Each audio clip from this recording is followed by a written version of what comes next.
നമ്മുടെ ഷാഫി പറമ്പിൽ ജനങ്ങൾക്ക് വേണ്ടി സംസാരിച്ച് തിരിച്ചു വരുമ്പോൾ ജനങ്ങൾ എങ്ങനെയാണ് ഏറ്റെടുക്കുന്നത് എന്നുള്ളതിന് ഒരു ഉത്തമ ഉദാഹരണമായി മാറിക്കഴിഞ്ഞിരിക്കുകയാണ്.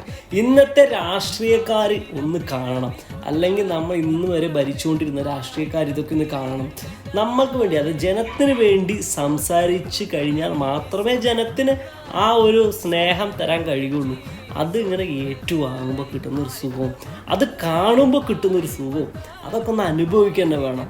അല്ലാതെ നമ്മൾ വാക്കുകൾ കൊണ്ട് ജനങ്ങളെ കോരിത്തെരിപ്പിച്ചൊരു കാര്യമില്ല. ജനങ്ങൾക്ക് വേണ്ടി സംസാരിച്ച് വാരി കോരി തരുമ്പോഴാണ് അവരോടുള്ള സ്നേഹം കൂടുന്നത്, അവരെ നമ്മൾ ബഹുമാനിക്കുന്നത്. അല്ല, അതുകൊണ്ടാണ് ഇത്രയും ആളുകൾ ഇത്രയും സ്നേഹത്തോടെ വാരി എടുത്തുകൊണ്ട് പോകുന്നത്. ഇന്നത്തെ രാഷ്ട്രീയ കുരുക്കന്മാർ ഒരാൾക്കും കിട്ടാത്തൊരു ബഹുമതി ഇദ്ദേഹം നേടിയിരിക്കുകയാണ്, ഉമ്മൻചാണ്ടി സാറിനെ പോലെ.